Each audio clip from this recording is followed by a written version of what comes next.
3, 2, 1. Good day everyone, Garageking here and welcome back to the channel. And you know what, if you haven't seen the Toolbox Tour for the top toolbox, I'll throw the link up. Today it's time to do the bottom box. So we're gonna go through the bottom box and you know what, let's see what we see. And if you have any ideas, by all means, let me know. So first thing in my Snap-on toolboxes, I do have those, I don't know what they're called, but they prevent the doors or drawers from coming out. And I do find them very useful in my boxes. So let's slide to the left, pull out, and let's see what we have in this drawer. Yeah, so this drawer is just a little bit messy. It's a big drawer of everything that I have. So I have my pry bars, my long pry bars here. That I use. You can see I get quite a bit of use out of these pry bars. I have the whole set, so I have the different sizes. In here, I have lifting pucks. So these were for a Corvette. And then I just have some extra bolts, stuff like that. These are for the pinch welds when you're lifting. Some adapters there for serpentine belts. And if I'm doing an engine job, I need these big bolts usually to secure things. Anyway, as we pan here, I know no one's probably gonna get excited with this kind of stuff. That's for the new Camaros, a 6th gen Camaro there. Here I found these relatively cheap. They didn't cost much. And I just have extra washers, cotter pins, stuff like that. You know, that you're always gonna need. So same thing here, rivets, some extra drain plugs, etc. Just miscellaneous stuff is really what I have here. And in here, I just have clips for trim. There's a gasket hiding under there. And then just some extra stuff. I always save the old clamps because you never know when they're gonna come in handy. And I am one of those guys that I like these tension clamps because I think they just do very well. You don't normally get leaky hoses when you use these spring tension clamps. Anyway, that's it for this drawer. So not a heck of a lot, some bulbs here and there, but let's get to the good stuff, everybody. So let's push that back in and let's go one more drawer down. Okay, now we got some stuff. So we have our Snap-on pick set. Now this is for radiator hoses. And I actually use it quite a bit, but you know what? Surprisingly, I don't really use the whole set. I bought the whole set because it was on sale, but I don't use the whole set. I use the shorter ones more than anything because I find the longer ones, I don't know, I just don't use them that much. Once or twice I've had to, you know, pick something where I just can't get in there, but not that often. One tool that was very handy that I did buy from Snap-on, and it was on sale. And what this is it is just a little Phillips screwdriver here that's just made to get into really, really tight spots. And it's come in handy a few times. What do we have here? Here we have some specialty tools right there. Those are kind of nice to have.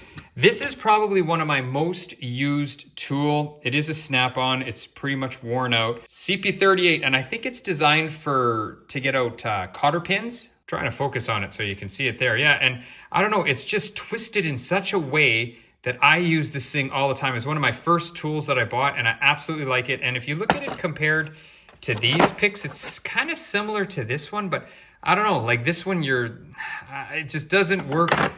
I find this I love it. I love it. Anyway, I gave you the part number. Highly recommend that tool. Then we have some of our Snap-on trim tools. This one here, I don't use that often. I find plastic stuff normally pops through it. I tend to use this one a little bit more, but they're pretty decent tools. As you can tell, this is obviously my screwdriver. So I have an assortment of screwdrivers and carbide scrapers, which come in handy. The one thing I do have, one stands out amongst all, and I know this is a messy drawer, I do apologize for that, is this. And it is a Japanese industrial standard vessel, apparently makes really, really good ones. So it's a JIS screwdriver, and when you need it, and you don't damage Phillips head screws. So I have one, and this is the one that I use. I use this thing every now and then to just pop stuff out. It's kind of like a little pry bar. It was part of a bigger set, and I got rid of the bigger set because it was just really cheap, but for some reason, this tool I just liked, so I kept it. The other thing, speaking of Phillips screwdrivers, got a bunch of them, so I'm not gonna go over Phillips screwdrivers. We all know what they are. I talked about the Japanese industrial standard. If you work on older, well, I know a lot of GM cars have it. It's just a positive drive number 2, USA, and it's got a different type handle. And I don't know if you can see the difference. And there, you can see the difference. The Podsy drive is on the right. Anyway, anyone that works on older GM cars and stuff like that, A lot of Podsy Drive Phillips. It's a number 2, and you can see there is definitely a difference. As for the JIS one, I don't think you're going to be able to see the difference on camera, but for Podsy Drive, you definitely can.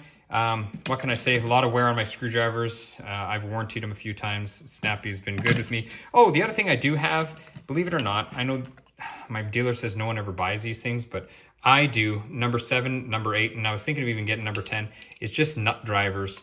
And I know you can buy, if you're paying attention when I did the top box, you can use this as a nut driver, but I find the shaft is thicker, and then by the time you put a thick socket in, sometimes it's just too tight and you just can't get into certain spots. So that's why I actually do like the nut drivers. So just to let you know, that's my take on that. And then I got some Torx. And these ones are old Craftsman, made in Canada, and they're very, very high quality, so I don't want to get rid of them. They just seem to work really well. All right, that's that drawer. Let's go down one, and let's see what we have next. Okay, now next up, I need your opinion about how to organize this a little bit better, because it takes up a lot of space, but the problem is the depth of these drawers you can see.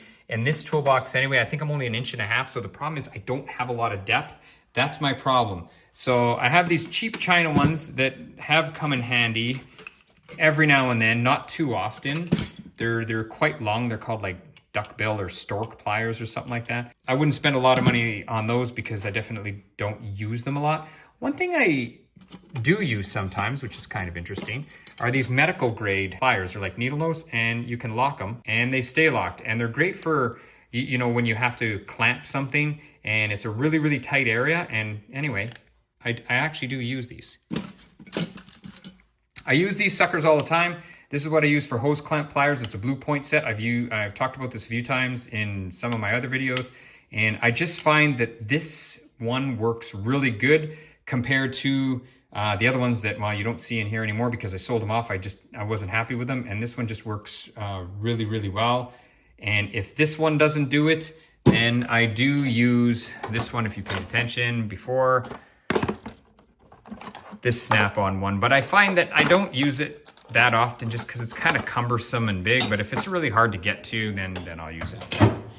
What else do I have of interest? Sometimes you get your favorite set of pliers. These are Craftsman, and believe it or not, these are one of my favorite set. And it's just the angle. And here, these snap-on ones, they're all triple jaw here, which I like it, or triple groove, whatever you want to call it.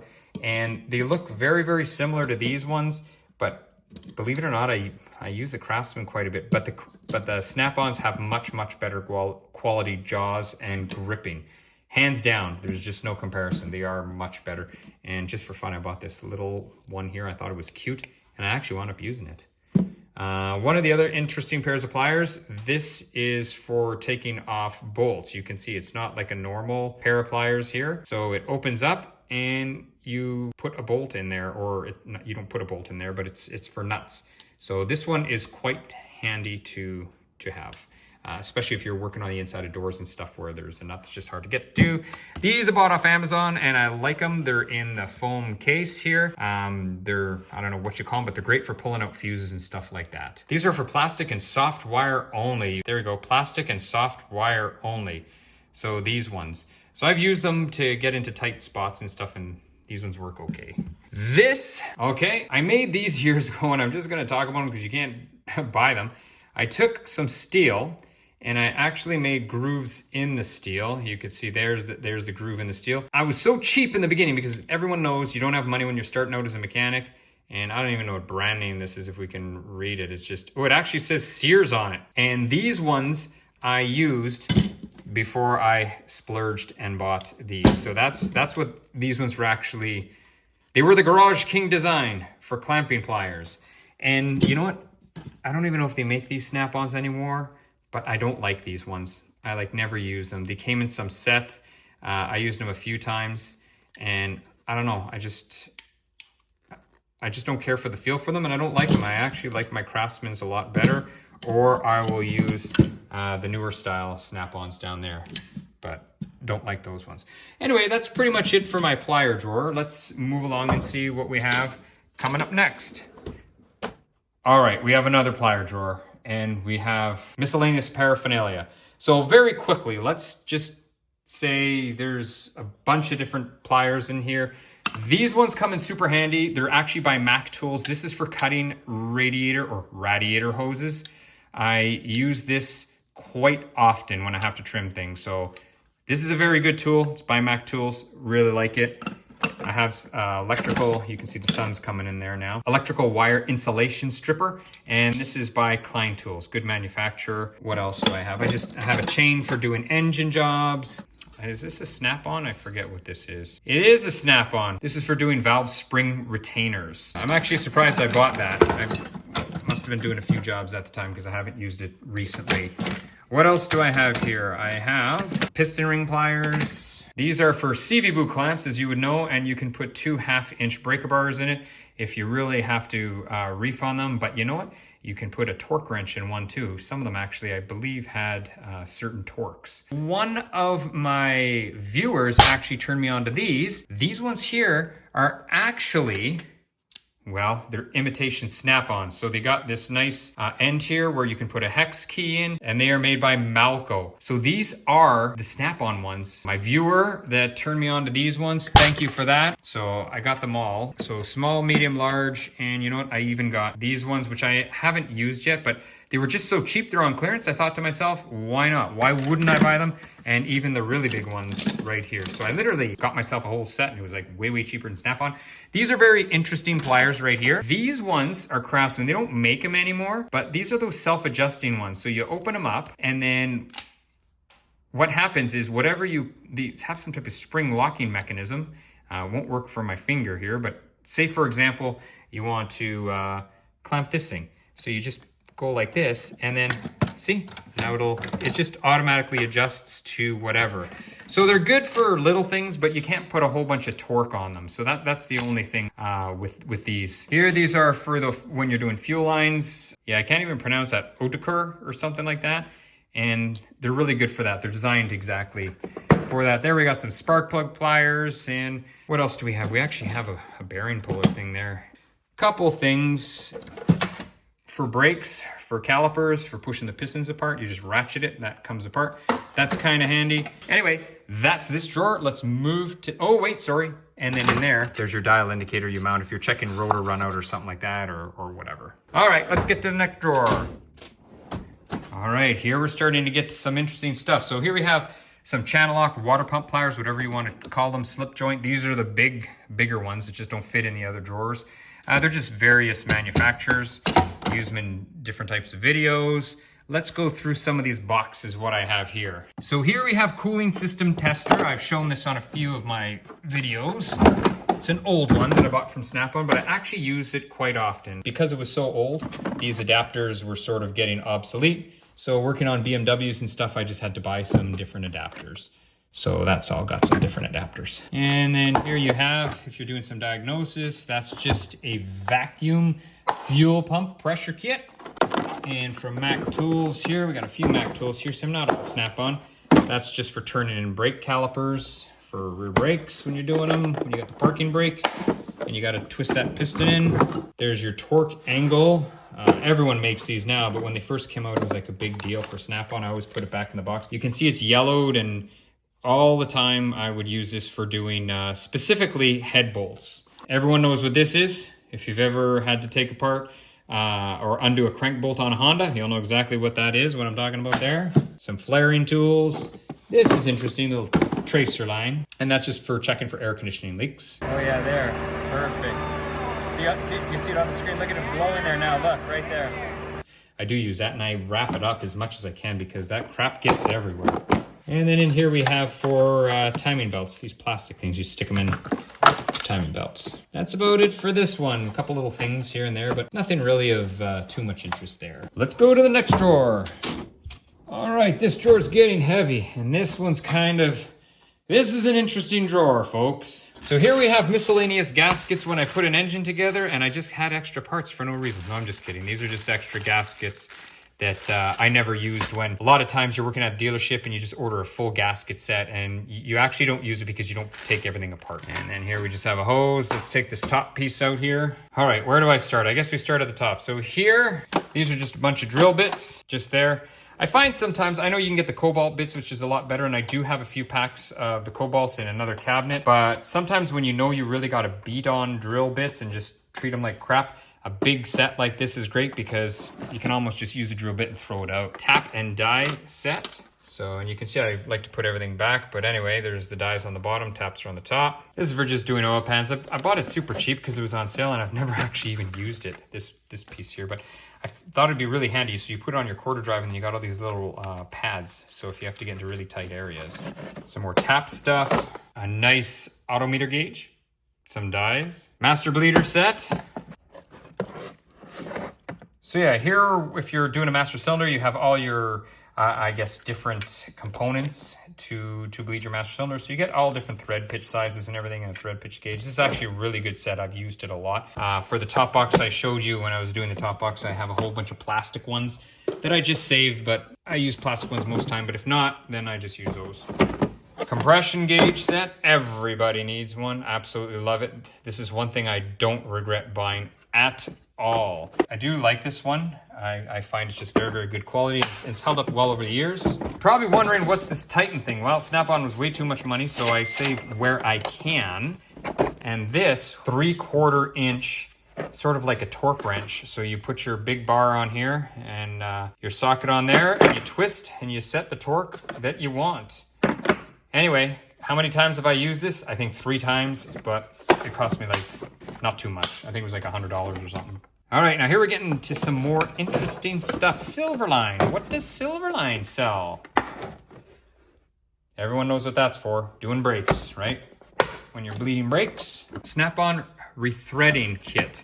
This was in the flyer and I bought it and I've used it a few times. So I really like it. You can actually see that one is even discolored a little bit. I don't know if the phone's going to pick it up, but you can see that one got used quite a bit. Same with a few of the nuts. You can see I like to keep my tools very clean. After I'm done, I always wipe them down with oil. We're getting near the end. So here we have some more dies. Differential gasket jumped in there. Here you have a Mac injector set. So if anyone's old enough to know, they know these are the Noid lights. And these are actually for checking the IAC, so the idle air control valve. And there's one other one. You just plug your harness into these things and they tell you if they work. So really not going to use them on today's cars. These are a must. Absolutely love these. I know it's getting near the end. These are the convertible pliers by Snap-on. And I was doing a VW engine, a water boxer last year. And I had a lot of trouble with the piston pin clips. And these pliers, I forget which one, was the only one that really worked. So I've used these a number of times. I absolutely love them. I don't think there's a better replacement for them. At least I haven't found. And then last but not least, computerized tack. This was big in its day and I just never bothered selling it off, guys, because I still use it on a few of the older cars that I work on. And this one, it'll actually, you can move your advance around and everything, which is really nice for finding zero, especially if you have trouble with your timing marks and you want 10 degrees before top dead center or something. So you just put 10 degrees 10 degrees before top dead center, and then you can line up your timing mark right at the mark, and then it would be 10 degrees top dead center, or whatever you want to do. So I find this was really, really good. I don't know if Snap-on still makes it, probably, and it probably cost a mint when I bought it. You didn't have to sell a part of your body to get it. Now let's go to the other side of the bottom box and see what we got in here. So if we open up here, you can see we just got my hammer and basically a bunch of junk is really what's in here. A stator from a motorcycle, and we have some hammers, and yeah, not a lot in there. In here we have all of our punches, etc., files. This is one of my favorite hammers. I don't know what it weighs or whatever, but it's got a blue point handle on it. I really like the balance of this hammer. Works perfect. Anyway, that's that.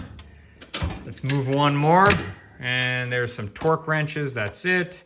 Vehicle inspection book, that's all we got there. And here, slide this up.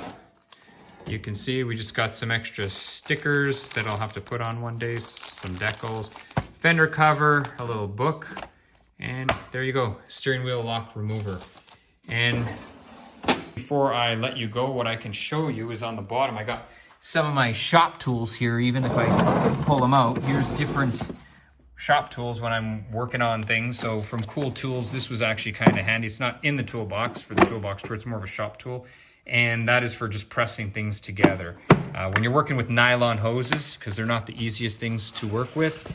So I have those. Let me know if you enjoyed the Toolbox Tour, kind of going through it. Let me know I had to clean a lot of things, and I definitely need to organize stuff a lot better in this box. Other than that, Garage King over and out. Thanks, and hope to see you again.